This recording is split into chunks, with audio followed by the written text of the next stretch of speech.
Yes. Sharon, good? Is there, Dr. Irvine, we good? Okay. Good evening, everyone. I will call the meeting of the Southgate Board of Education for Tuesday, May 25th, 2021. Ms. Grahowski, I'm sorry. Knowing that Mr. President Estheimer is excused, could I please have a roll call? Mr. Craig.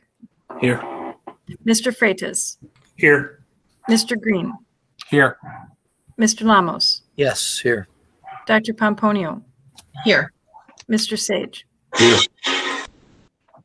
Thank you, Ms. Grahowski. Can we please rise or stand and pledge allegiance to the flag behind Ms. Grahowski? I pledge allegiance to the flag of the United States of America and to the republic for which it stands, one nation, under God, indivisible, with liberty and justice for all.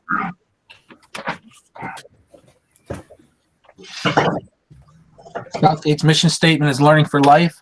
Southgate's vision statement is Southgate Community Schools, the best choice for students and parents. It's with a heavy heart at this point. Before we move on, I think it's important to acknowledge the fact that being a tight-knit community, that our community suffered a tragic loss last week with one of our students in a motorcycle accident. It's devastating to the loss of any life, especially a child in a tragic accident. And I know that there are many, many people in this community that are affected. And so I would like for us to take a moment of silence for the young lady, Star Baxter, in her memory, and, you know, peace to her family and peace to her.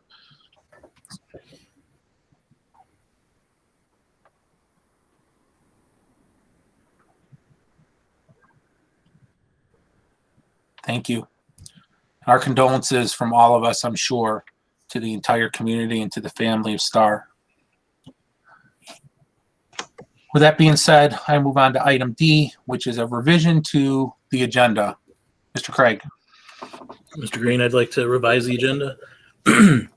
So I'd like to, I guess I'd offer a motion to approve the agenda as presented with this revision. Action item number 5, motion to continue the indoor mask wearing requirements until August 20th. There's been a motion on the floor to amend the agenda. Is there support? Support. Support by Dr. Pomponio. Any discussion? Motion carried. We have an agenda for the evening, which will take us to item E. We have to vote. I'm sorry. Thank you, Mr. Craig. Ms. Grahowski, call a roll, please. Mr. Freitas. Yes. Mr. Green. Yes. Mr. Lamos. Yes. Dr. Pomponio. Yes. Mr. Sage. Yes. Mr. Craig. Yes. Thank you. Motion carried, and now we have an revised agenda for the evening. Thank you. Takes me to letter E, which is citizen comments. Dr. Irvine, is there any citizen comments tonight? No, we do not. Thank you. Moving on to F, Plant Moran, the Creasa Bid Awards. I'm sure that would be Rob. Yes. So today we have, sorry, just gathering my stuff. I didn't pull that up. All right. So I wanted to get with you here today.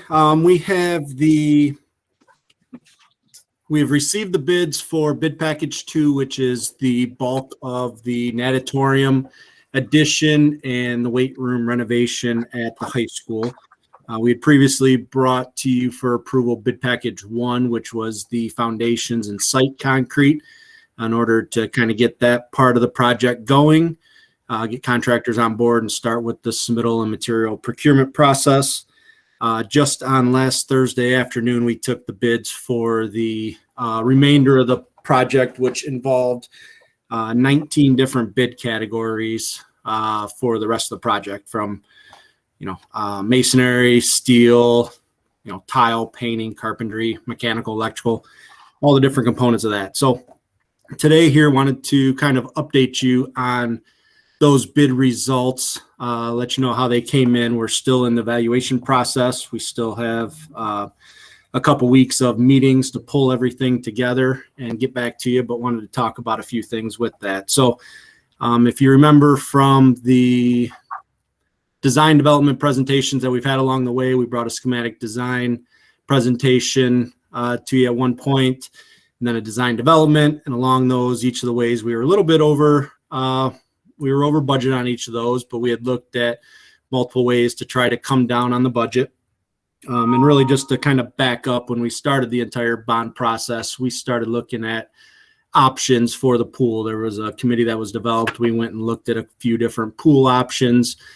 We looked at different layouts. The initial intent was to tear down the existing pool addition, leave the locker rooms and build a new pool off of the current location of the pool, reusing the locker rooms that were there, and then building a smaller weight room adjacent to that with that addition. Once we started looking through design options, we had 3, 4, 5 different design options of things to do. We looked at, straight 8-lane pools. We looked at pools with diving wells. We looked at standalone additions for the pool. We looked at renovating the existing pool for the weight room, and ultimately it was decided to move forward with the design of building a new pool and locker room addition complete that tied on the back of the building, and then taking the existing pool and turning it into a 5,000 square foot weight room facility that could be used for really kind of multiple things as we've started getting through that. But so looking at all that, we're here just to kind of update you on where we're at with the results. So I want to share my screen. Let's see here.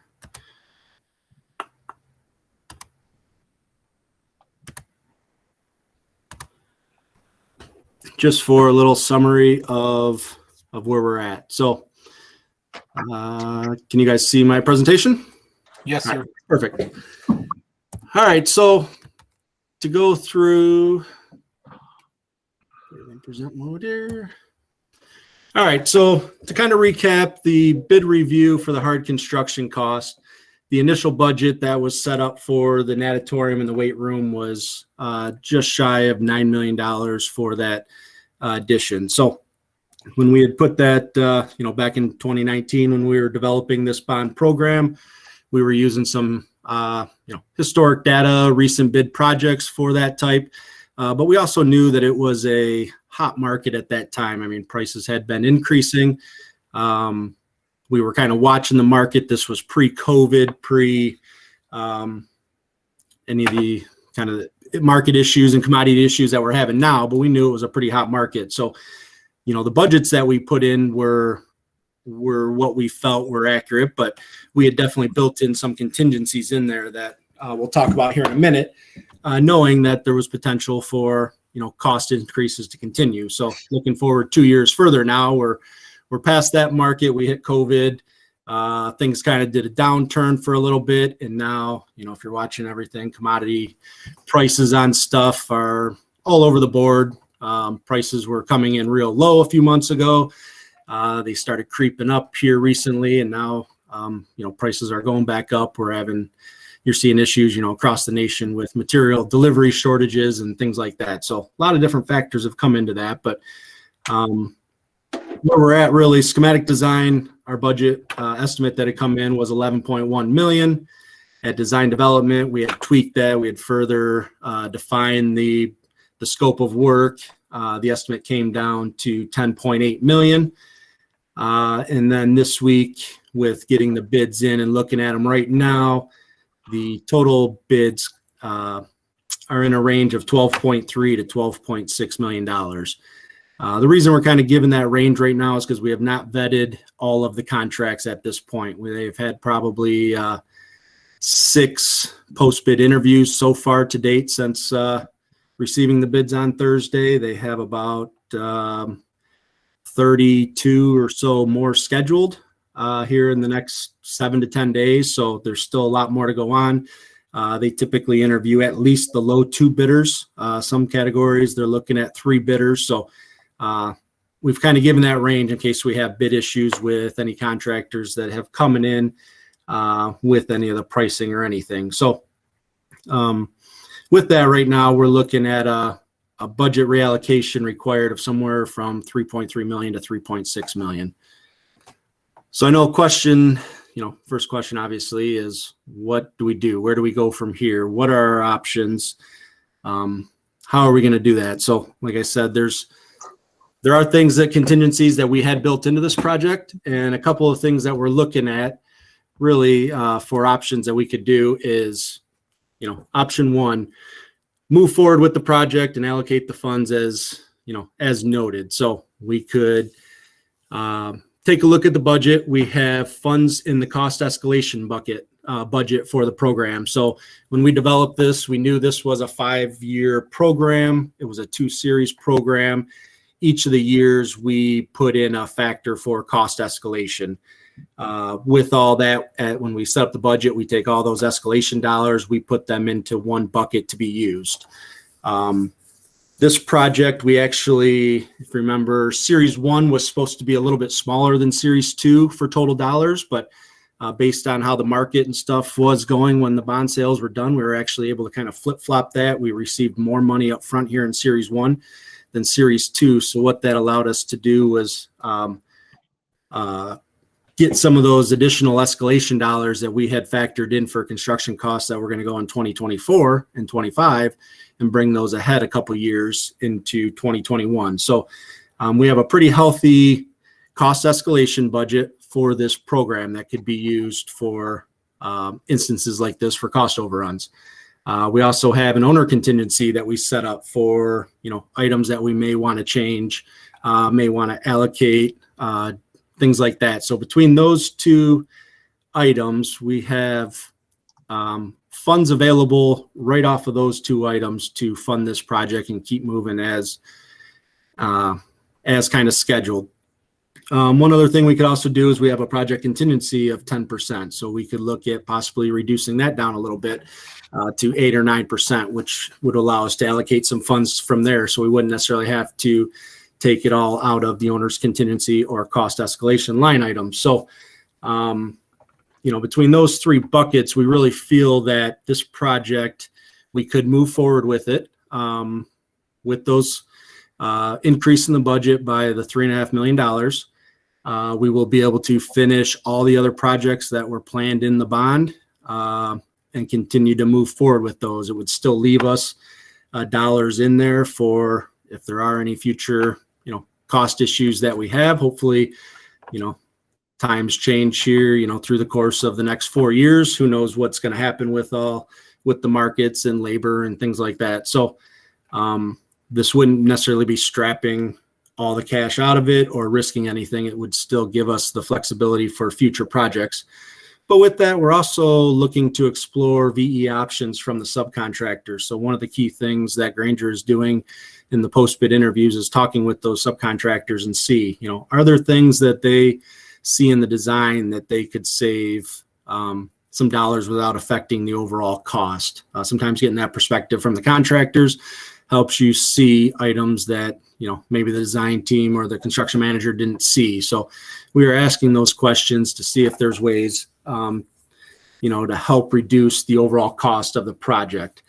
It's not going to be the make or break that saves all of the dollars, but, if we can save 2, 3, 4%, that potentially just helps the bottom line. So that's a big thing that Grainger is working right now and looking through is ways to VE with the subcontractors.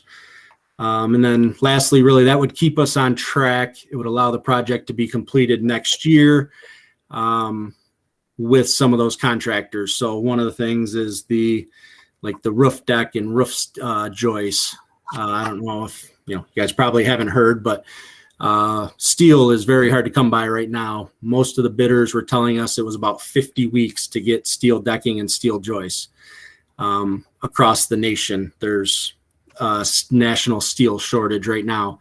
The actual low bidder has a local supplier that has the material in stock that could get us on track to have this material on site by November of this year.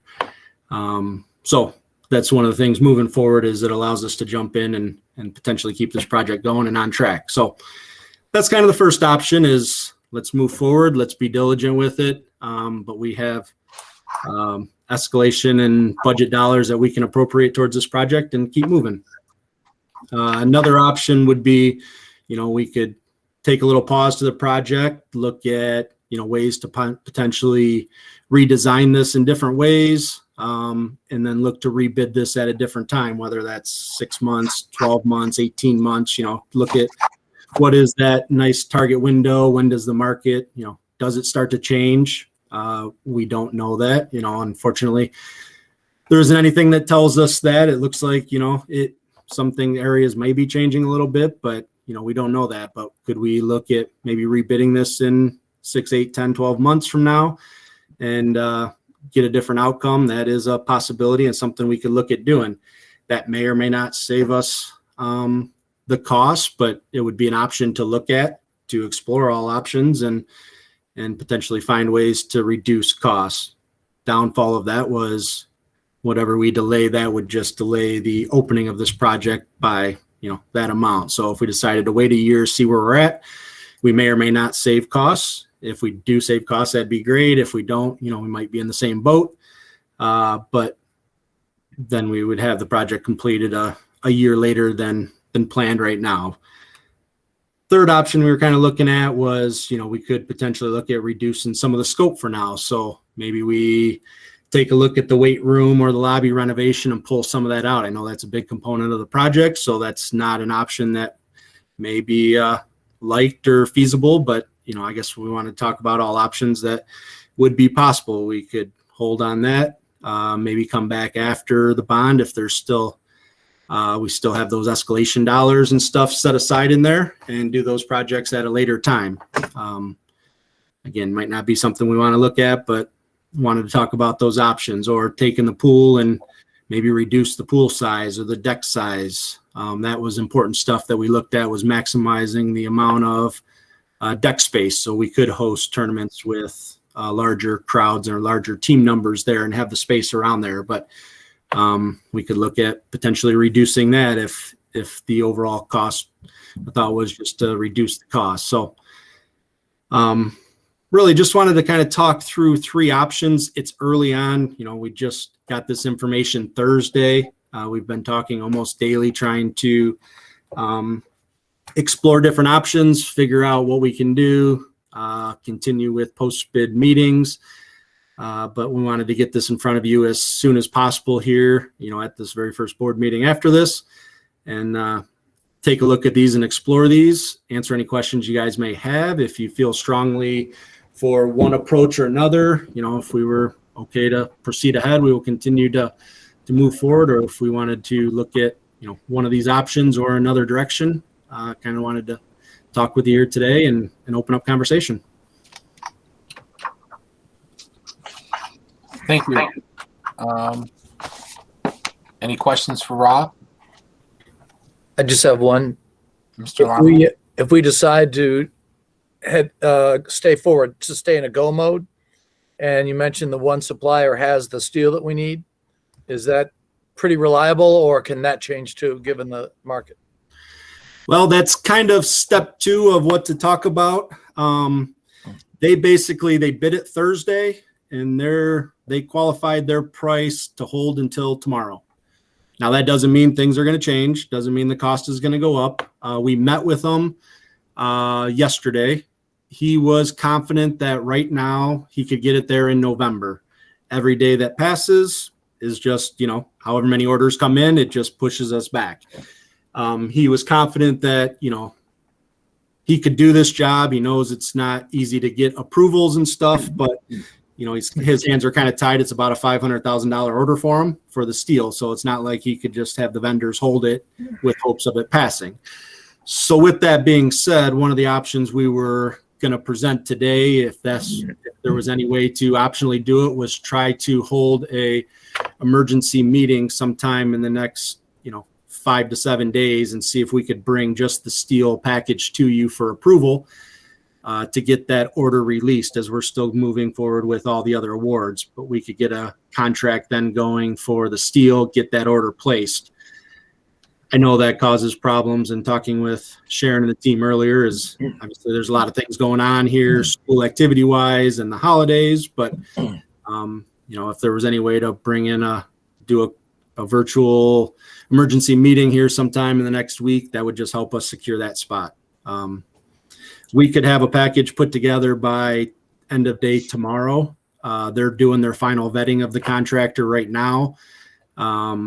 So Granger thought they could have a package put together by tomorrow afternoon, get it over to us. We could package it up and have kind of that part of it done here in the next day. And then if there was a time that it was possible to meet, we could get that approved to get our spot. Once we get our spot, then we know exactly where we're at. But until that order's placed, we just hope that we can get in there before those next round of orders. Is the testing agenda item tonight tied at all to this? Yes and no. I mean, the testing is for all the foundations and work that's going to go in, but that's a service separated. So we get them on board. That's fine. If we get it and we end up pausing, there's no, they're basically a time and material contract. So. Thank you. Thanks, Andy. Mr. Sage. So we're talking about a 40% increase above the 9 million that was initially budgeted, correct? That is correct. And that is all in the materials. I think we don't have necessarily breakdowns for every scope, labor and materials from the bids yet to be able to evaluate that. I think it's a combination of, there are a lot of material increases, but I think part of it is probably a national, labor shortage as well across the board. There is a lot of construction out there, both in, the K-12 market with bonds, with the, COVID funds and the federal funds that schools are getting and stuff. I mean, there's just schools and public entities and stuff. There's just a lot of work out there. So I think it's a combination of labor and materials across the board. And we've really seen it. We didn't see any spikes until just in the last little bit. We really thought, looking in, this would be an ideal time to bid the project because all the summer work's bid out. This project kind of fills that gap, and it takes a full year where it's kind of off track from a true summer project. So we thought this was a pretty good time to bid the project, looking back, months ago when we were planning this out. Right. But I would say in the last 2 to 3 months, prices have just, continued to go up. And, when we bid some of the other packages back earlier this year, we were under budget. And even at that time, if you remember from schematic design and design development, we were over budget along the way, over budget. And we came in actually, right on or just under budget, from where we were at those times. So, it's really been in the last 2-3 months that it's just really gone up. And in regards to the funds for the cost escalation and the contingency funds, what's the dollar value that we're talking about there? There, between those two funds, there's probably just under $7 million there. So we would be taking, if we took it just out of those two and to the max, it'd probably be allocating about half of it for right now.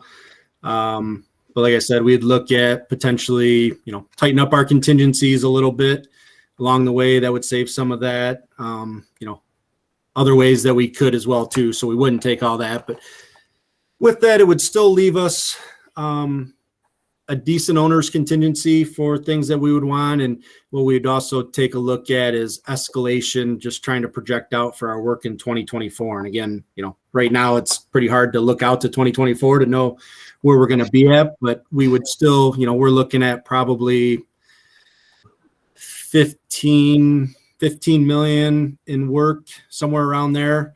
That would probably still leave us a little over, 10% contingency for cost escalation. So you'd be looking at 4% a year, which I would have to think is okay. I mean, I can't believe it would keep going up like it is, but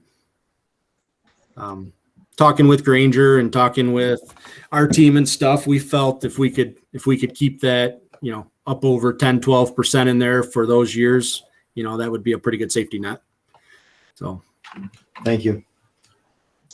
I think it would be a benefit if we move forward, because the other two options, I mean, if we waited, we might be waiting in line behind people who are waiting to, continue the work. So I'm all for, staying the course if we could. So.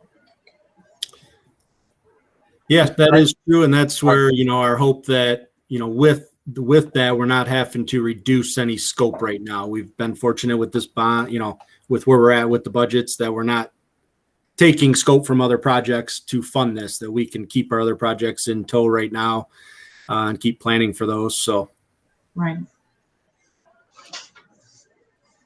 Mr. Craig.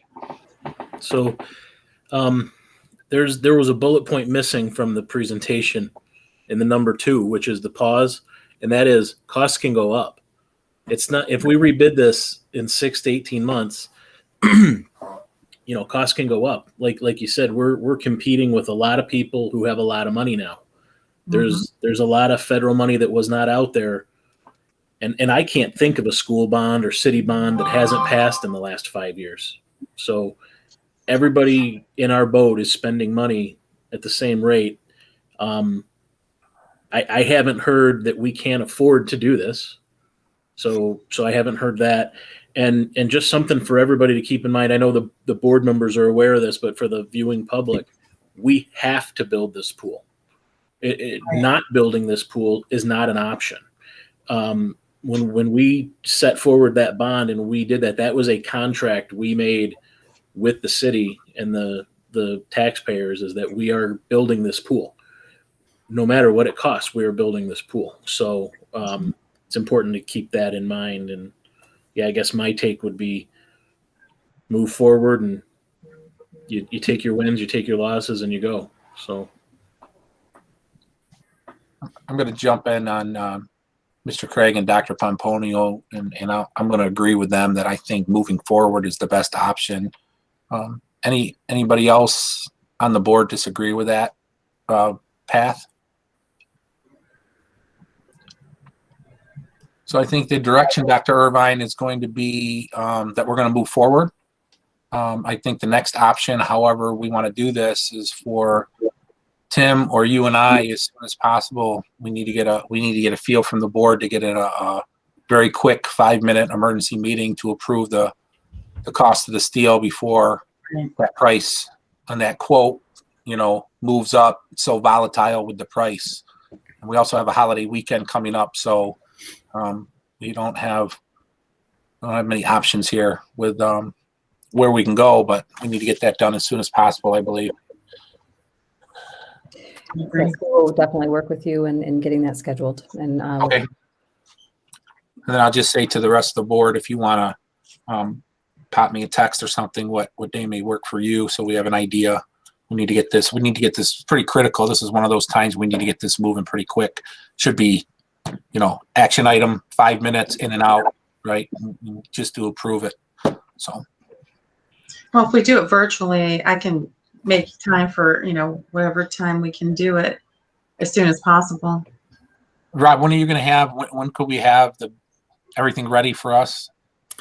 I could have it probably by end of day tomorrow. I will call Granger here this evening to notify them to start work, finalize their package. And I'll get something emailed over by end of day tomorrow.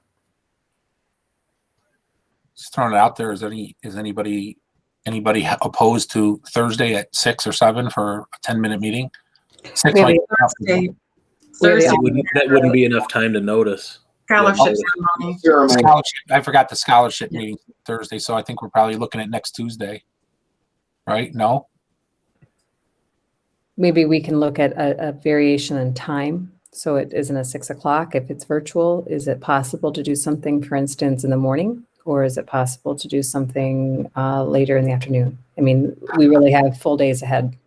I'm open to anything. If you tell me to be there, I'll be there. I mean, we'll be 5 or 10 minutes, even whatever we're doing. I can jump online for 5 or 10 minutes. So, Yeah. I do got one question, Andy. Once we move forward with this, what at what point is there no more movement in whether it be the budget or the plan, or so it's not another 10 or 15%? Well, we will, they're going through the post bids right now. That's kind of why I gave you that range right now. Cause if we end up running into issues with the low bidder on something and have to go to the second guy or third guy. So we gave that range because right now the low range is if all the low bidders end up passing. But the intent would be once we get the steel, their main focus will probably be to come to the June 29th board meeting. And the hope would be to have the entire package. If they can't have the absolute entire package, it would be, down to the last few, maybe smaller guys that don't need to be awarded right away. But really by June 29th, we should have a pretty good handle on where we're at. And we can update you along the way too. As things come up, we can give reports kind of on updates that, hey, these 4 main contractors are, signed up now or ready to go, ready to be recommended, and That would be good. update you along the way. But our target today when we met was to hopefully have a majority of them by the June 29th board meeting for you. So like I said, I think they had 38 or 40 post-bid meetings total scheduled on the calendar right now, and they've gotten through about six or 8 of them so far. So they'll be ongoing for the next 7 to 10 days. I'm good either tomorrow night or Thursday for a few minutes. It would have to be after 5. I've got meetings through 5 both days, but if I can't make it and there's still a quorum, then we should proceed.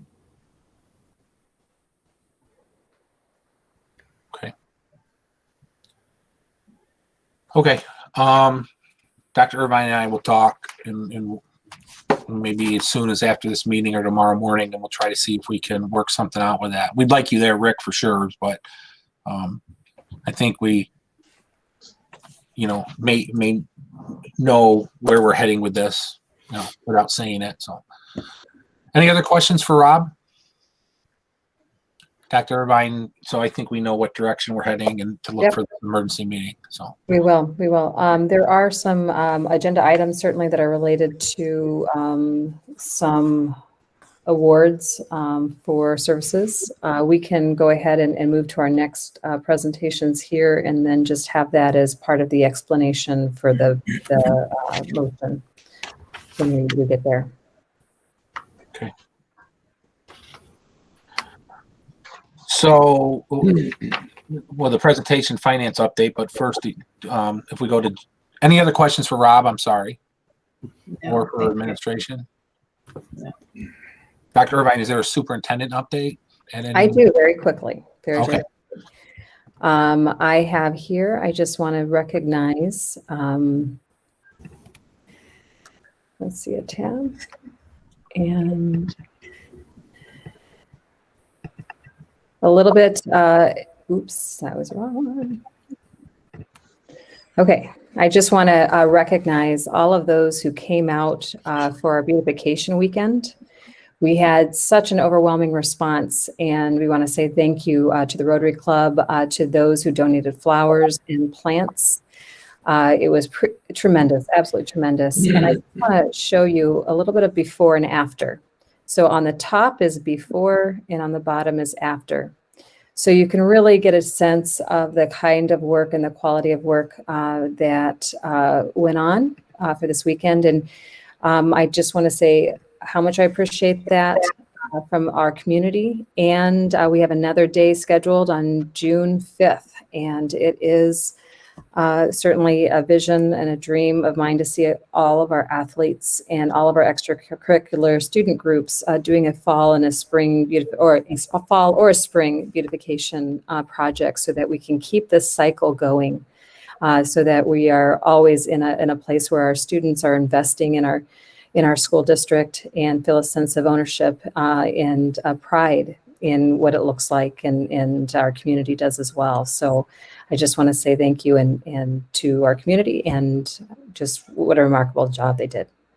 And a big congratulations to the tennis team for making it to states. We did say that, certainly in the winter. So I want to take this moment to say, wow. And just so you don't know, in case you don't know, Ava Perriam had a perfect season, 22 wins, 0 losses the entire season. Wow. That's all we have to say about that.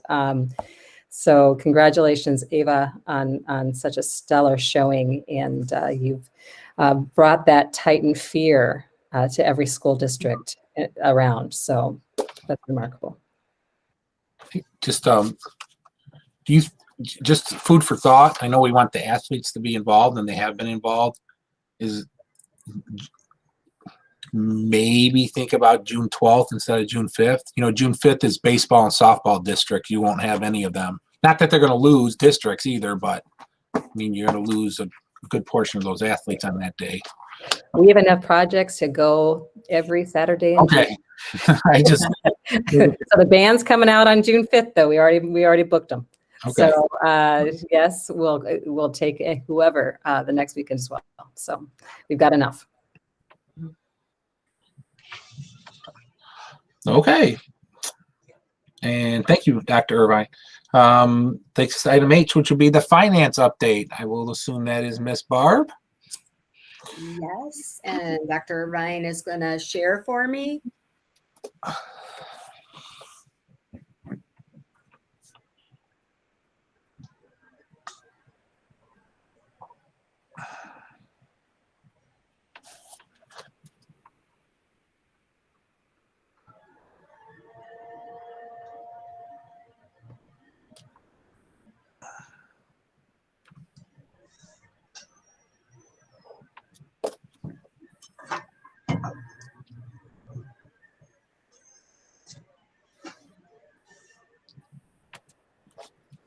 There it is. Okay, so tonight I have brought you a draft of the 2021-2022 proposed original budget of just the general operating fund. And I wanted to go over the assumptions at this point and some unknowns just to kind of give you a heads up. So the local tax revenue is based on the full 18 mil levy that's authorized by law on taxable non-principal residence property, except for the personal. And I'll discuss that down under the unknowns because we don't have that debt levy rate yet. And we expect that back from PFM by June 1st. The foundation allowance is projected to increase by $150 per pupil. The fall 2021 enrollment is projected to be 2,979 pupils. The employee severance agreement payments that we had with EPC have ended. So this would be a reduction in general fund costs of $258,871. Then I also have in here projected severance budgeted at $200,000, which is based on an estimated 10 teacher retirements. Our hard cap cost is increasing 3.7%, and that's by law. The retirement costs have been budgeted at the average cost of 28.23%, which is 43.28 max, less the 15.05 that we get reimbursed through the UAAL money. We have in the budget 5.5 fewer teaching positions with an estimated cost savings of $660,000. We have transferred the Young Fives program to at-risk, which represents a savings of $290,000. We have general fund staff that were transferred to the ESSER 2 grant, and this represents further savings to the general fund of $225,000. And so I didn't put it in here, but this amounts to $1,175,000 in staffing savings. So enhancement dollars have been allocated at $301,000 at this point. I did not say, but I do expect that probably our amount will go down this last year, the first round of the enhancement dollars. This is year 6. And then, of course, it was renewed. But the next go around of renewals for 22, 23 will include charter schools, if you recall. Let's see. Okay, so then the ESSER 1 gear COVID 103 and 11P funds that we received in 2021 have all been fully expended. And the ESSER 2 funds that we have received, we've only gotten 43% of what they estimate our award to be. And that amounts to $1,055,000. And that is also allocated in this budget. And so the bottom line is that our projected general fund balance as a percentage of unrestricted revenues is 8.04%, which this is that state early warning calculation that we talk about every year because we're required to have 5% or more. And the next page, oh, I don't see that other page. Barb, What happened? Yes, I'd like to jump in really fast sure.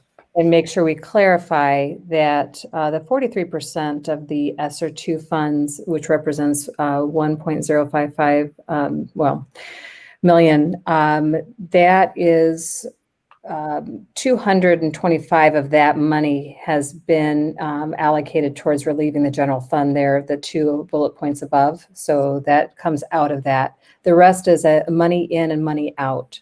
So we have budgeted Chromebooks, that money comes in and then we spend it, and so it'll be represented as revenue and then corresponding expenditure out, as well as HVAC projects will go in at the tune of 200,000 and 200,000 out. So the only thing that's actually within that 1.055 that's actually going to relieve some of the general fund is the $225,000 above. So I just wanted to clarify what that meant, rather than an extra 1 million. Thank you. And then I guess I scan these over to you backwards, and I apologize. I have a page there that's last, so you've got it there. Thank you. The following are unknowns at this time. And at this time, as I said, the commercial personal debt levy calculation is expected to be known by 6/1. The foundation allowance per pupil has not been determined yet. The state is required to complete their budget by July 1 as well. So we're expecting to hear something before July 1 on what they actually do award. The ESSER 2, the 57% amounts to about $1.3 million. That allocation has not been released or distributed across the budget expenditures yet at this time. ESSER 3 estimated allocation is going to be $5.4 million. It also has not been released or distributed across the budget expenditures at this time.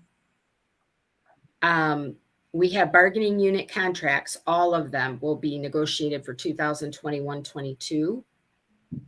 And the impact of fewer free and reduced count based on reduced reporting requirements is an unknown. We just don't know how we're going to be affected by the reduction in those numbers. And just as a clarification of what that means, because our district participates in comprehensive free meals, the motivation or reason for submitting the free and reduced lunch information, which is income information by household, doesn't carry the same level of urgency as it did when it resulted in receiving a free or reduced lunch. So when it's comprehensively free, we do have to collect those or find a different way to collect that information for at-risk. And the fact that we were remote early in the year also made some of our standard processes for getting this information more difficult. So we did see fewer participation and fewer numbers, and we don't know how that's going to turn out at the state level. The state held us harmless last year, allowing school districts to retain the prior numbers. We don't know yet how they're going to look at those numbers for the next year. So that is going to be something that just will be an impact could be an impact to budget.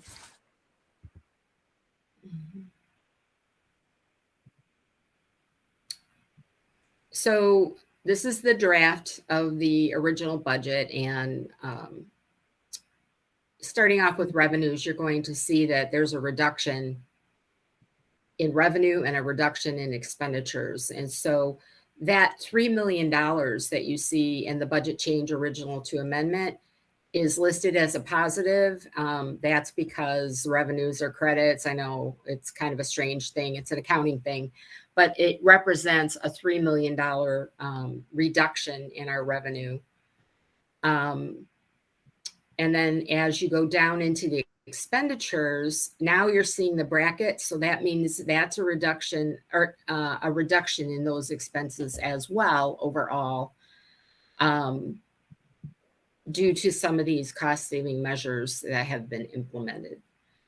So the bottom line, you can scroll down there. I am projecting $1,371,488 in expenditures over revenue. That offset against our projected or last amended budget that I've done for 2021 leaves us with a new fund balance of $2,176,000. And that's where that early warning percentage came from. If you were to take that and divide that as a percentage of our unrestricted revenue, it comes out to the 8.04%.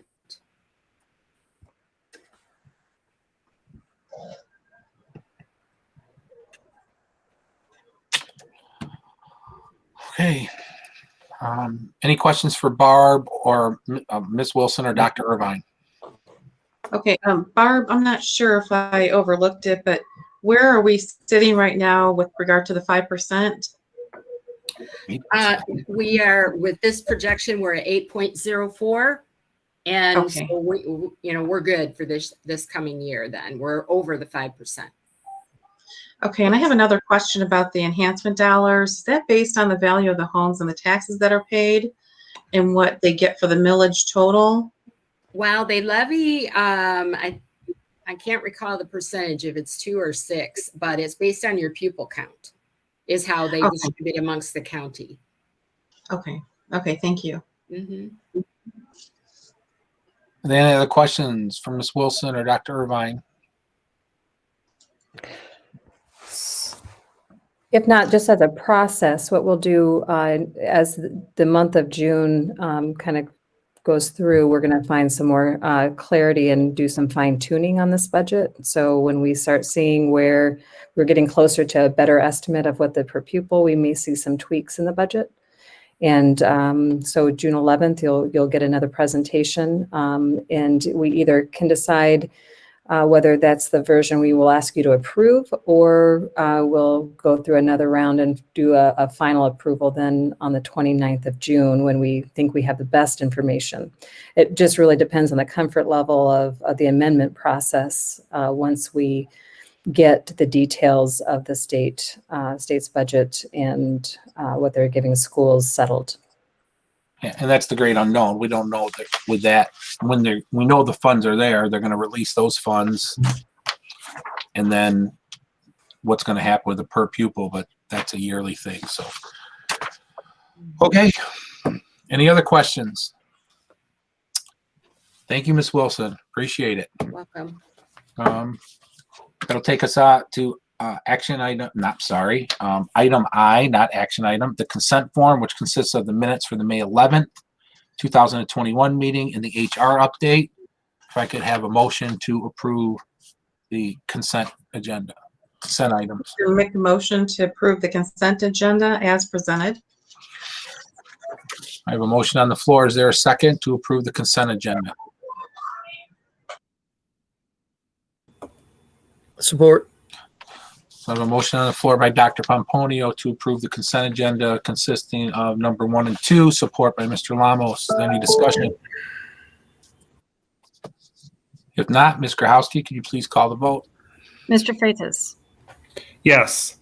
Mr. Green, Yes. Mr. Lamos, Yes.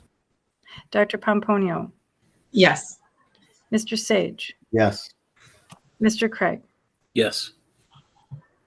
Motion carried. Thank you. That brings us to our action items. We'll begin with action item J1, which is the approval of the delegation of the Southgate Board of Education vote for the Wayne Risa Board of Education. Is that you, Dr. Irvine, I'm sure?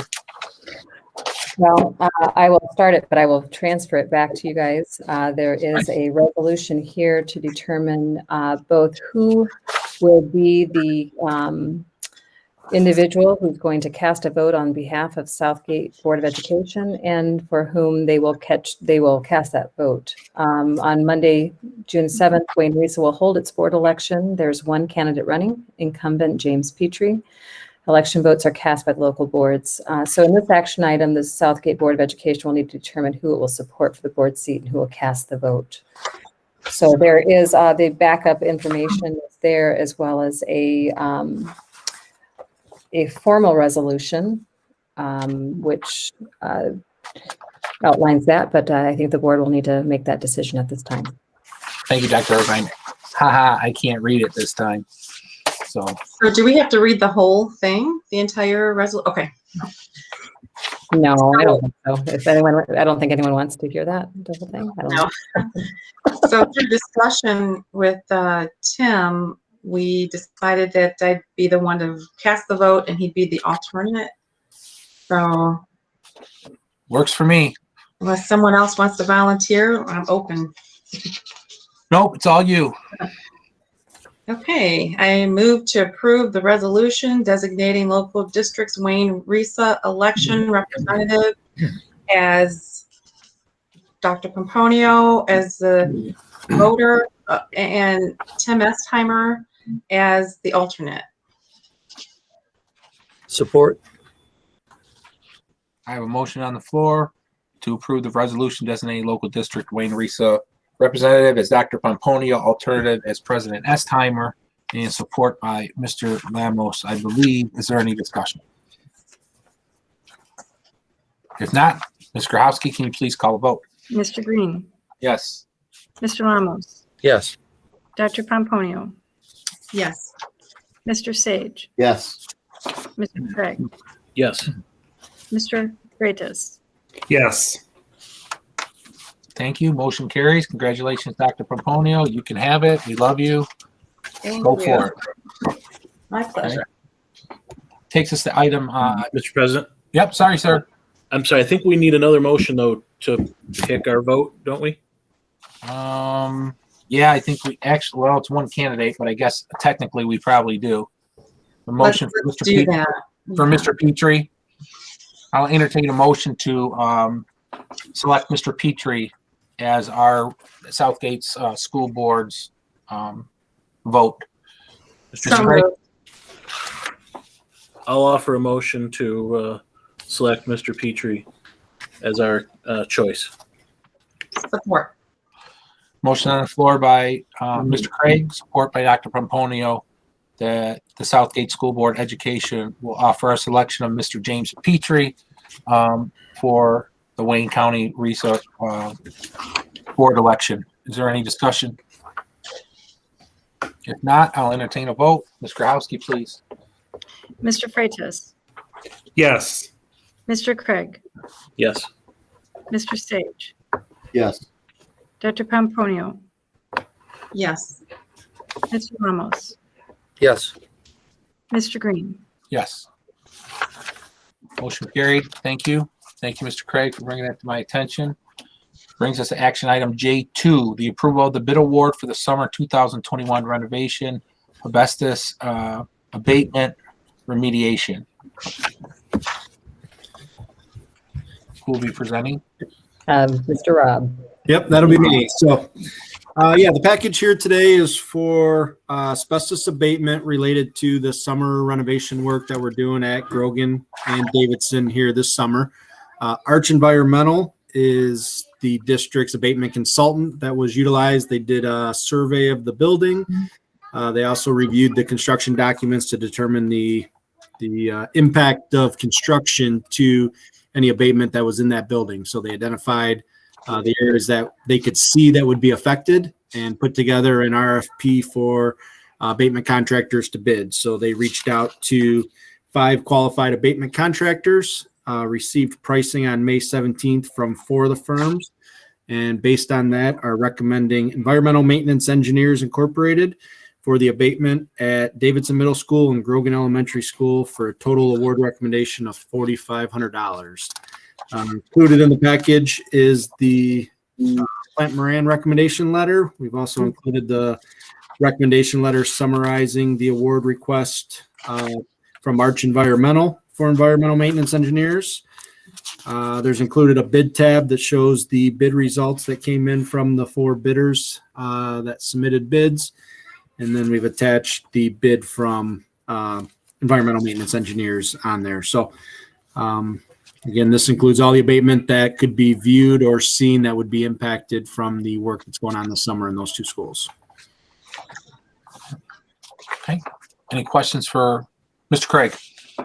Hey, Rob, just want to make sure this is all removal, right? None of it's encapsulation? Correct. Okay, This is removing it. Yep. thank you. I thought I saw that in there, but I wanted to make sure. Yep. And this was based on earlier last year, we had them go through and do a study and a test of the entire building. And then they took that and compared that with the work that's going on here. So hopefully we got it. I mean, then we might find something in a wall or above a ceiling that gets opened up that we couldn't see, but this was everything that they could see that would be impacted. Thank you. I'd like to move to approve the selection of Environmental Maintenance Engineers, Inc. for the summer 2021 renovation asbestos abatement remediation at Davidson Middle School and Grogan Elementary. Support. A motion on the floor and second to approve the selection of the environmental maintenance engineers for the renovation. Is there any other discussion? Actually, I have one. I should have jumped in. It's probably my same question for action item 3. First of all, this is for you, Rob. And believe me, I am the first one that wants less paperwork, because when I was reading item action 3 and all this bid, I was calling Jason Craig saying, what the heck does this stuff mean sometimes? So that's his expertise, not mine. But in the past, and just for clarification for me, in the past, we've had the multiple bids in here, and now we just have the one that we're recommending. Is there a reason we don't have the other ones, even though we didn't award them? Is there a reason we don't see that anymore? No, I don't. I think in the past I've just put in the bidders, and I guess I'd have to go back and look. Typically, we just put the ones that we are proposing on with the bid summary. I can do that. I don't recall submitting all the bids. If I did, I'd have to go back and look. But typically, we just put the bidders that are being presented with that included in there. Good enough for me. I just thought maybe I'm mistaken on it, but I thought we had more. But again, not my. I either have questions for you, or I'm calling, Jason on the construction or Rick on other stuff, and I know where my strengths are and where my strengths are not. So I just that's going to make me go back and look at some just to make sure if I had been doing that. I will try to stay consistent, but I thought we just usually put the recommended bidders proposals attached. Okay. They do get pretty lengthy at times. When we see so many things, maybe it's something different. Maybe it's the difference in the bread awarding and the milk contracts and this and that. Maybe I'm crossing my wires here. So, okay, I'm good. I have a quick question, Andy. Yep, go ahead. So with the bids here and the other projects, have you seen any increase in prices due to labor with the other industries or other parts of service or construction? Not with the other things that we've done related to what's coming up right now, like the abatement and stuff. This is a pretty straightforward labor only project in and out. I mean, $4,500 is a pretty quick in and out. So we're not seeing it there. I have bid some other stuff in other districts like roofing. We bid Southgate's out 2 months ago maybe and came in under budget. We've bid others recently, skyrocketed all of a sudden. So we are seeing it in other industries, but nothing that we have bid other than the bid pack 2 work right now. Okay, sounds good. Thank you. Any other discussion? If not, Ms. Grahowski, could you call the vote, please? Could I ask who supported that? That was I did. That was Mr. Craig. Okay. Thank you. Mr. Lamos? Yes. Dr. Pomponio? Yes. Mr. Sage? Yes. Mr. Craig? Yes. Mr. Graves, Yes.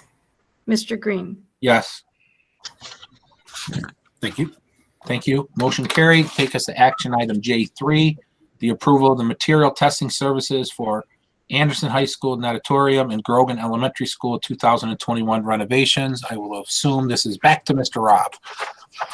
Yes, so this will be for our material testing engineer, and this is for a professional service that will test for your concrete footings, your stone base for your parking lots, for your concrete slabs. It'll test your masonry, your steel, anything construction-wise that needs to be tested between the natatorium addition that we're going to be doing, the weight room renovation with infilling the existing pool and any concrete there. And then over at Grogan, we do have a little bit of site work that is being poured this year. So we've included all of that work in the material testing engineers RFP that we put out for bid. So in this package here today is the recommendation letter from Plant Moran Cressa.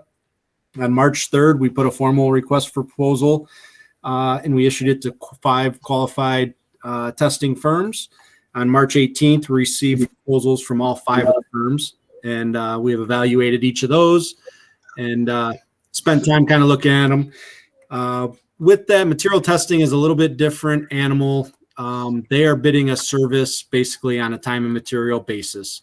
They get called out as needed for testing. So anytime the construction manager needs to have something tested, they call the testing agency out there. So for them to bid the project, they basically try to look at the schedule and guess how many trips they may have to the site.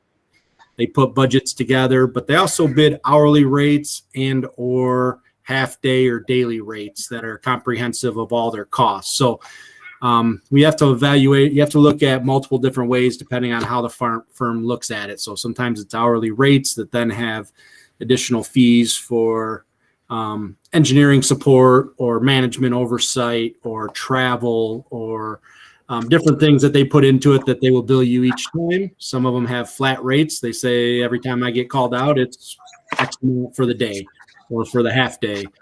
So you look at it and everybody has a little different budget. Some think that maybe it's 30 trips. Some think it might be 60 trips. In all, it may end up being 50 or 100 trips. I mean, if we get called out a bunch. So you got to look at it. The budgets are kind of the initial budget that you get set up, but you try to look at who is the most cost effective for bringing them out for each trip that you may have. So based upon looking at all that, we are recommending here today Intertech PSI for the material testing services for both the Anderson Natatorium and the Grogan Elementary renovations. Based on that, we are recommending a not to exceed amount of $27,195. The attached proposal shows the rates and the cost for the testing to be completed for the project. And as noted, the total amount is an estimate based on the work completed and will be billed at a time and material basis. So we're setting up an initial budget that we will track. Every invoice, every daily trip that they come out to the site will have a time ticket attached, verifying they were on site and exactly what they were testing for. And then on their monthly invoices, they will attach each of those daily reports to it to verify their billing accordingly. So I have included the bid tab for you to look at, and it gives a lot of numbers, a lot of different rates. We tried to break it down multiple ways. Again, like I said, to try to figure out who has the most cost-effective kind of daily rate or hourly rate associated with that. So after going through all of that review, we are really looking at Intertech PSI as the recommended material testing firm out there for us for this project. I have attached their proposal in there for you to review. And I also wanted to note that Intertech PSI is our roofing consultant that is also designing the roof projects separate from the bond construction. So it's different entities within their firm, but they already are in the district doing our roof consulting and design services for the roofing. And then they are also the building envelope engineer for the natatorium addition. So they are invested in the project, are familiar with the bond program, and are already part of the team out there. So based on that and where they came in kind of cost-wise, was all part of the factor of recommending them here today for the material testing services. Thank you, Rob. Any questions for Rob? Yeah, I have a couple. Dr. P? So the motion here should be not to exceed the $27,195 for the, okay. And the other thing I have, I just wanted to make a comment to say that this is very comprehensive.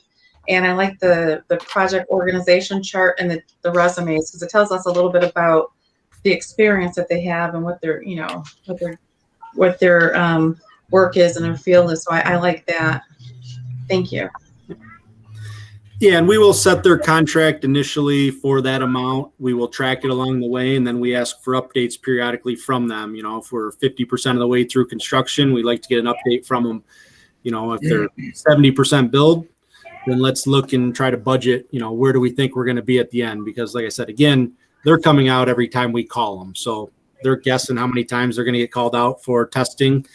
It's going to be over. I can almost guarantee it's going to be over this 27,000. We will monitor it, but really they're testing the final products that get installed at the rate the contractors do. So we will work with Granger to make sure we try to limit that and monitor it along the way and keep you guys updated if we go over it, and try to do it incrementally. So we just don't give an open door policy and let it move on. So. Okay, sounds good. Thank you. Any other questions for Rob? None? Then I'll entertain a motion. I'd like to make a motion to approve the selection of Intertech PSI for the required material testing involved in the Anderson High School natatorium and summer renovation work at Grogan Elementary, not to exceed $27,195. Is there support? Support. A motion on the floor and support by Mr. Sage. Any other discussion? Mr. Kowski, please call the vote. Dr. Pomponio, Yes. Mr. Sage, Yes. Mr. Craig, Yes. Mr. Freitas, Yes. Mr. Green, Yes. Mr. Lamos. Yes. Motion carried. Thank you very much. Thank you, everyone. That will take us to action item 4, the approval of the Southgate Board of Education policy update package. Dr. Irvine. Yes, this will be a quick introduction or just a revisiting. So this is the policy packet that was introduced to you on the May 11th at the May 11th board meeting, and I gave you some detail about those policies at that time. And so at this point, I have received no follow-up questions, and so I believe that we are ready to approve. Any questions for staff? Administration? If not, I'll entertain a motion. Mr. President, I move to approve the policy updates as presented at the regularly scheduled board meeting on May 11, 2021. Support. So motion on the floor by Mr. Lamo, support by Mr. Craig. Any further discussion? Mr. Krahowski, please call the vote. Mr. Sage, Yes. Mr. Craig, Yes. Mr. Freitas, Yes. Mr. Green, Yes. Mr. Lamos.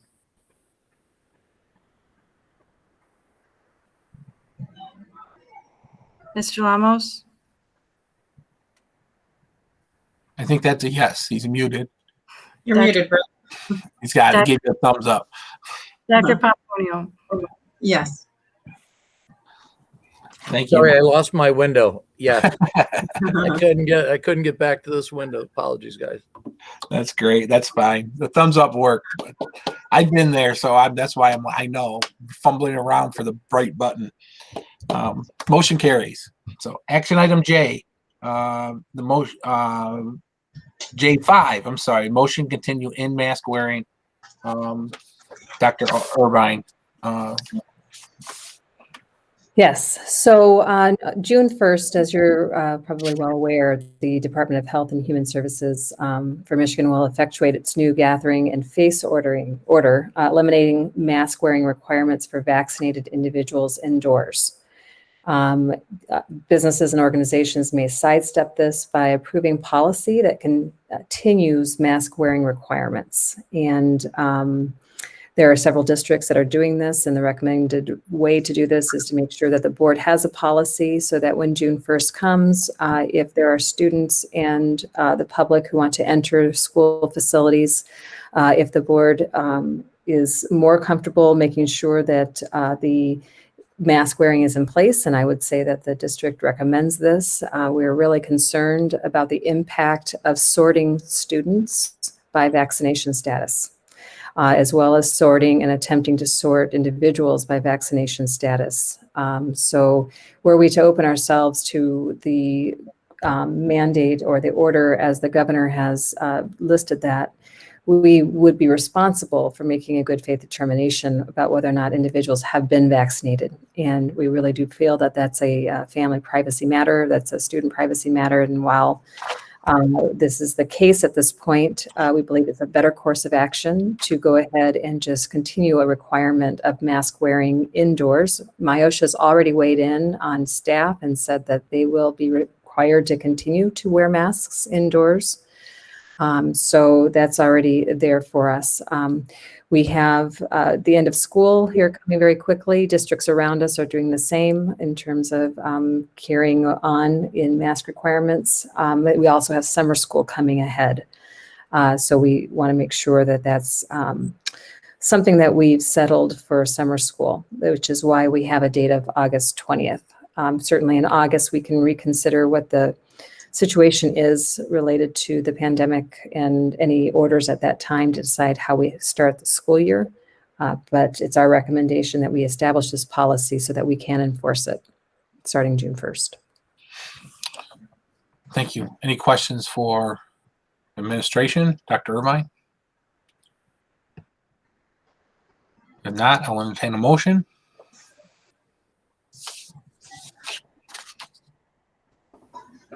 Present, or Mr. Green, sorry. Mr. Craig? I'd like to offer a motion to continue the indoor mask wearing requirements until August 20th. So support.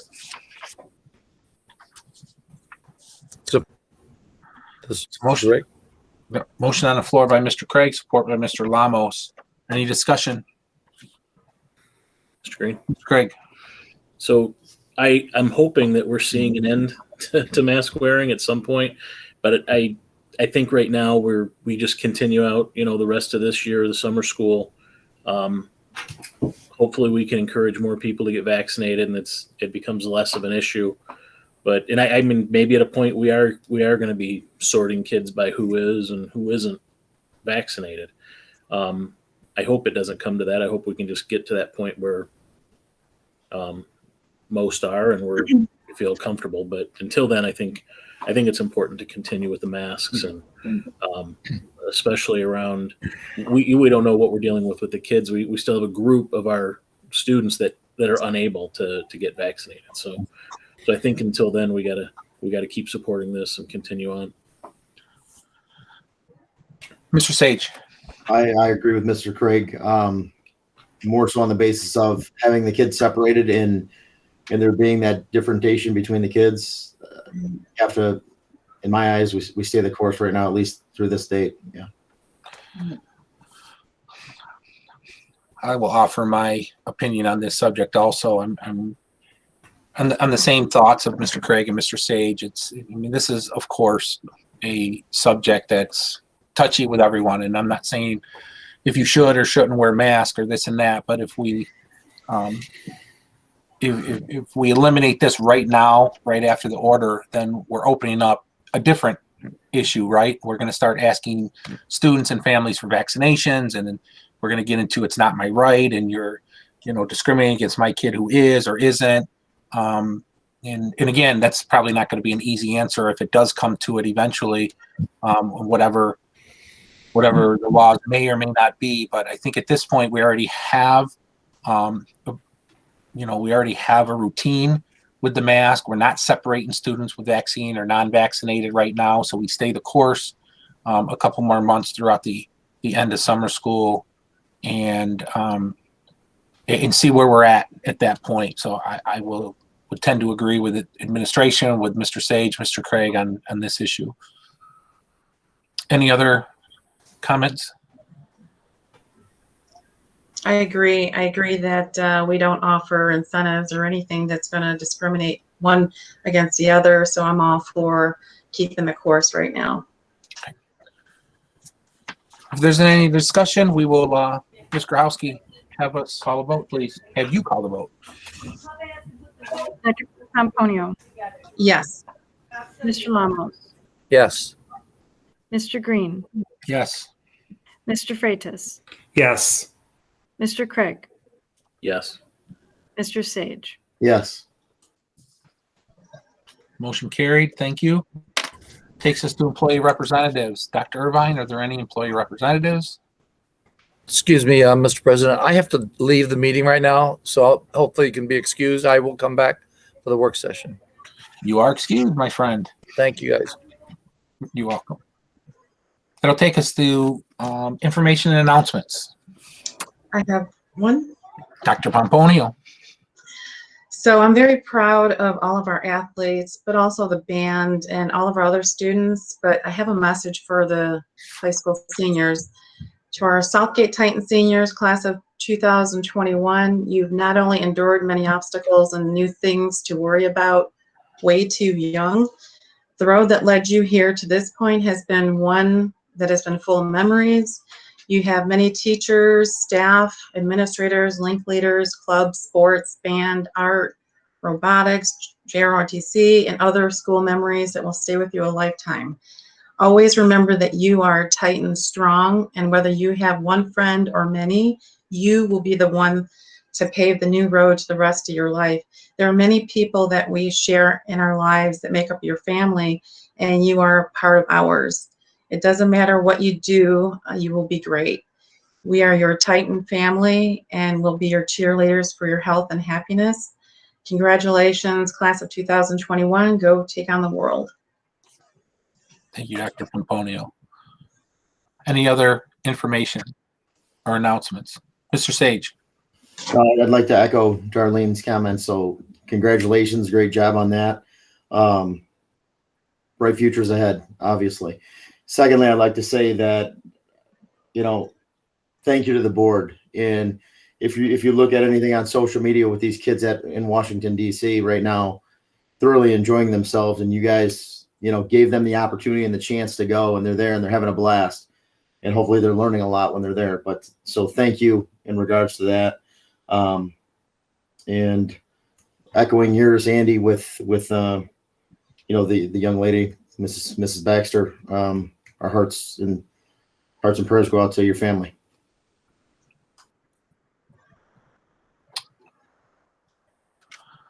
I'd like to add a few announcements at the end. Again, echoing Mr. Sage and Dr. Pomponio, the success of the 2021 class, and wish them all the best in any avenue and any field that they decide to go into, and the underclassmen too, for moving all of our students, for engaging in the last year and a half, like all students really, whether it's Southgate or not, to be honest with you. And thank you to our teachers and everybody else. I say that a lot. Everybody that has been involved in extracurricular activities, whether it's band, robotics, sports, congratulations to them all. The young lady undefeated in tennis is absolutely phenomenal. Congratulations to the tennis team. Good luck to the softball and the baseball teams in districts. The track team showed well at the regional last Friday. And I have to say, on the Facebook page, the district Facebook page, I look forward to seeing the spotlight on the top students, every day or every other day, who they are, some of them that I know, and, and the students of the month also, and all that. So we do a lot of great things here in Southgate. Finally, I would like to say that, again, keep Mr. Estheimer in your thoughts. We know he's going through some issues. I also have a family member who works in this district that had a rough week, who I care about very deeply, and I wish her the best also. And anybody who is struggling, I offer my prayers to you, and hope that we realize that we're all in this together. So with that, congratulations to, again, all the seniors. And if anybody else doesn't have anything, I will take a motion for an adjournment. Mr. Craig, Motion to adjourn.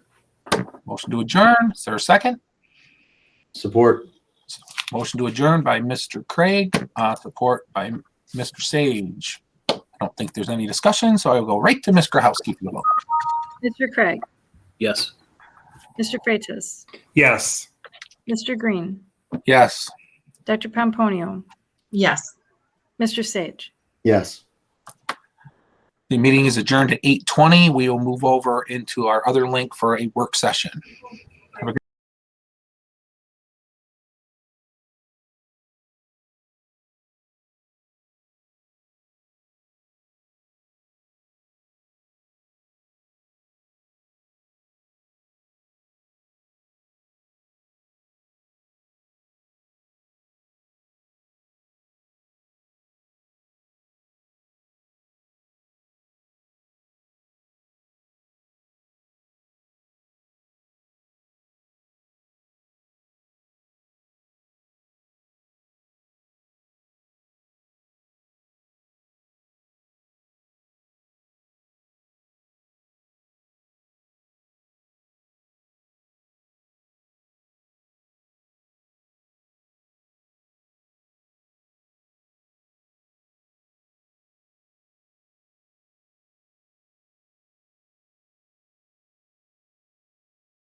AM. Boy, I want it to be AM a lot. So call the meeting to order at 8:22 p.m. Ms. Grahowski, can we have a roll call, please? Mr. Freitas, Yes. Here. Mr. Green, Here. Mr. Lamos, Dr. Pomponio. I see Dr. Point. Mr. Sage, Here. Mr. Craig. Here. Thank you. Are there any revisions or approval to the agenda? Mr. Green, Ms. Craig, make a motion to approve the agenda as presented. is a motion to approve the agenda is presented. Is there a Support. second?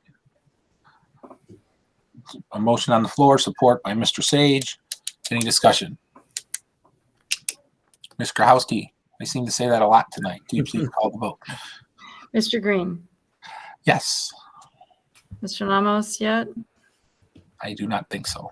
Dr. Pomponio. There he is. Okay, Mr. Lamos is joined. all right. Mr. Lamos, Here. Thank you.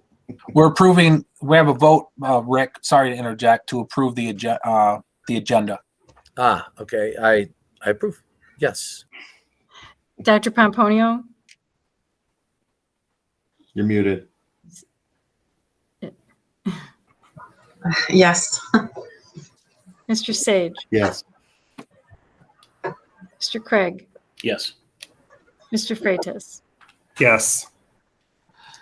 We have an agenda that takes us to item C, mode of instruction 2020-2021. Dr. Irvine.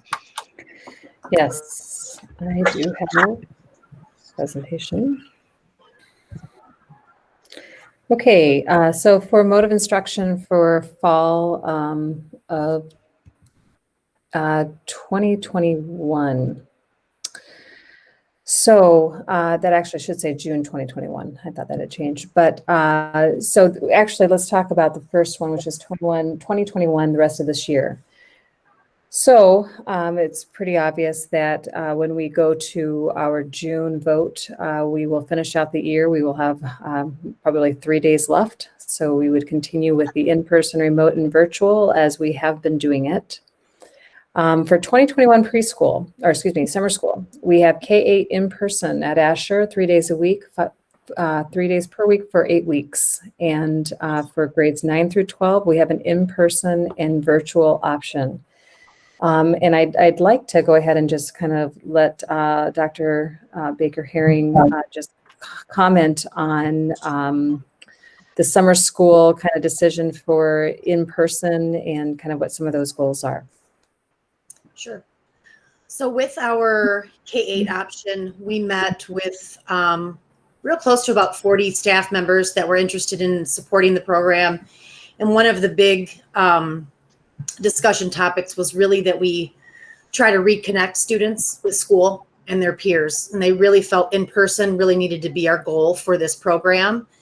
And so there's really some amazing offerings for students. They've got some enrichment camps set up where kids will have some options to choose from those types of camps. But really exciting stuff, some outdoor things, some cooking things, some science things, just really a lot of fun and engaging content, but also having some fun too. And again, like we said, we really want them to reconnect with school and their peers. And then our 9 through 12 in-person option is for those students that received an I or an incomplete in semester 1 or semester 2. They will have the ability to recover from those I's and work on those must-do tasks that were identified by their teacher, either in semester 1 or semester 2 for those courses. And then we will have virtual offerings through Atlas that will be students who need to take an entire course throughout the summer. So we've tried to cover all bases. And again, the goal for all of our in-person option is really just to get those students that were virtual to reconnect with school.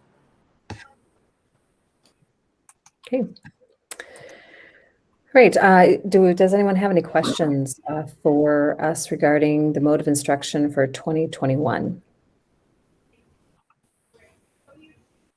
And if not, I will go ahead and go to, that's how that got reversed, to the fall. So we left our last conversation about what would happen next year and talked a little bit about the remote responsibilities or options that we had available. And we did hear from many people, including teachers, about the concern for whether we continue concurrent teaching into the next year and whether what we did this year will work for next year. We also got something that came out from Pupil Accounting, which told us to expect that all requirements for the number of days and hours that have been in place through the pandemic would be reinstated for next year. So that will pretty significantly limit the options that we have for next year. And so we are announcing that this will be a in-person 5 days per week. So there will not be an asynchronous day in the week. It will be 5 days per week. And I think that's an important announcement to make because I know that districts around us are also making that announcement. And I know parents are looking to make sure that our program next year does involve 5 days. So our recommendation has revised a little bit based on the input that you gave at our last workshop and based on follow-up input from staff and families. And we're looking at a qualifying remote with an intermittent in-person requirement, which would mean that students who would participate in a remote setting would have a qualifying reason like quarantine, or isolation or a medical documentation, something along those lines. They would also, though, have to have attendance and performance standards. So if they weren't attending for the required number of minutes and days, with a per pupil or a pupil accounting responsibility of the day and week piece, that will require any student who is remote to be logged in and engaged for the same number of minutes that an in-person student would be. So if that student is not in attendance or not performing in a remote setting, we wouldn't be able to allow them to continue in that. The default at this point would be in person.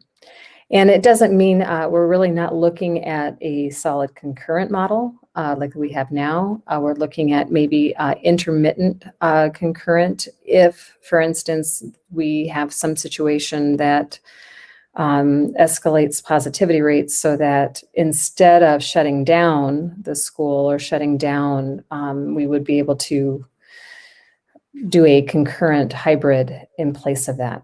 That could also work for a classroom that might have, and this again would be grades 6 through 12, that might have a quarantine situation and may have to temporarily do concurrent for specific situations. But if we do have a remote student who wants to do remote, we're kind of looking at, hey, does a schedule for a teacher have, 5 of their classes as in-person and 1 class that's completely remote? So it would take away this idea that there are students attending in person and students attending remotely to a class. It would say we would really decide that there are remote classes and there are in-person classes. It would mean that students that would be remote would have probably a more limited set of options in terms of classes, if that were the case.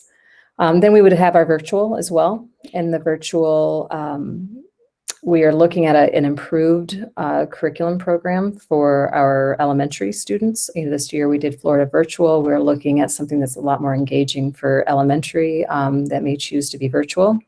And virtual, of course, would be asynchronous in its own right. And it also has pupil accounting exceptions for virtual school anyhow that will not require kind of the seat time that a remote situation would have.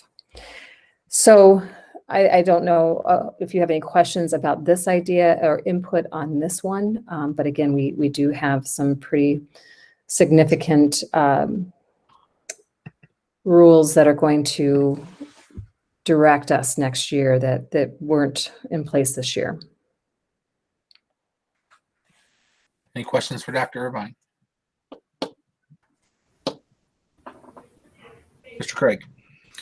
I have a question. I guess it's probably more for Dr. Baker Herring. I know in the past when we've had students who are struggling in the virtual platform, we've moved them out of there and said, no, you can't do that. You got to come back into the classroom. I assume we're going to do probably the same thing, right? So it's not just not attending. It's going to be if they're struggling and not making it, they're going to be told, so this privilege goes away now because it's not.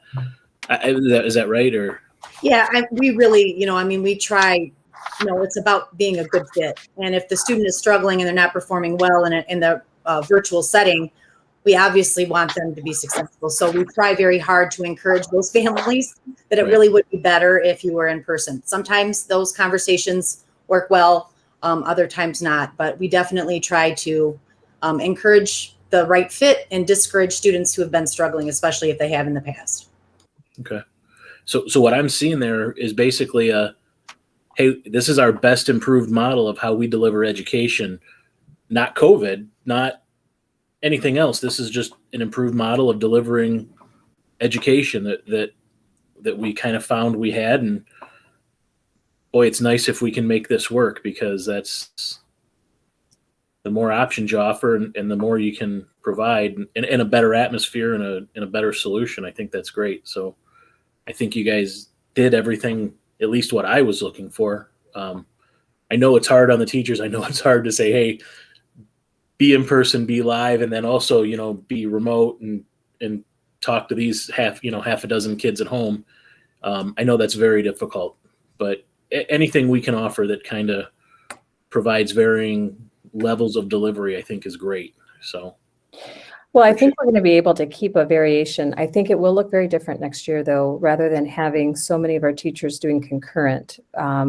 We would say you're going to be remote, but you're going to join a class with all of these other remote kids, so that you don't have this, you're really a remote class that's sitting in a classroom in person. These are in-person classrooms. That means that we will have classes that will not have any remote students in them at all, and they'll be completely in person. Right. So I think you're right. I think that the team has done a nice job kind of thinking through this and still presenting a remote option, but finding a way to do it so that teachers aren't split, possibly between that, and only doing it if it's absolutely necessary in order to retain the instructional pace of a classroom that has 6 or 7 kids or 8 kids out for quarantine. Then now that we know how to do it, we can switch on a dime and say, okay, this class is now remote for 7 days, 5 days, or not remote, but concurrent instead of remote. And now we're able to keep those kids on track. Yeah, a long time ago when I was in 4th grade, I had a teacher who, and this is mid 80s. I had a math teacher. He was a teacher, 4th grade teacher. His primary was math, but he said, one day I'm going to be sitting here on my computer and I'm going to hit a button and everything's going to go to you on your computers. And we're like, the hell's a computer? What's this guy talking about? I mean, the elementary school had like 2 that they pushed around the school, and and you could play little games that were green dots. And it was like, he's like, yeah, I'm going to push a button. It's going to go to your screen. You're going to have your computer. You're going to see what I see. You're not going to have a paper and pencil anymore. Everything's going to be like this. And we're like, what's this guy talking about? But yeah, maybe that's almost where we're at, is everybody walks around with their Chromebook. They log in, they do their work, they take it home. I mean, textbooks are an expensive, obsolete thing. So I don't know. Yep. I was talking to the English department chair at our school today, and she said, anything I can get now, I can get online. And she goes, we spent how many thousands of dollars in books, and let's be honest, half the time you don't get 20% of them back on top of it. So, right. And they don't last that long. They don't. Kids are tough on stuff. Yeah. So. No, but I'll tell you that these curriculum companies sure know how to make sure that you pay every year for the license. Oh yeah. So there's no getting by buying the book and having generations use the same book. Yeah. Yeah. Any other questions for Dr. Irvine? Just as a heads up, we do have, just like we have the Washington, D.C. trip of students that are going out of district and traveling. Our tennis team is traveling to Midland. It is a significant distance. Our coach has booked rooms there for the players. And so it's not unlike our Washington, D.C. trip where we kind of have a sponsored away moment. So I just want to make sure that you know that's happening, and we wish them the best, and it's exciting that they're there, and we don't want to make them try to drive home at night. So Understood. With that being said, Ms. Grahowski, one last time. Whoops, I'm sorry. I need a motion for an adjournment. I'll make a motion to adjourn in just 1 second, but I missed the other part, and I just wanted to thank the Washington D.C. crowd. This is awesome. Really, it's a beautiful shirt. It is. Really, it's very, very nice. And this is Mary's. This is my wife's. Her book club is the Bees, so it's perfect timing. And just wanted to thank them. Yeah. And I move we adjourn. Support. Anybody? Support. Motion by Mr. Lamo, support by Dr. P to adjourn. Ms. Grahowski, one last time, could you please call the roll? Mr. Green, Yes. Mr. Lamos, Yes. Dr. Pomponio, Yes.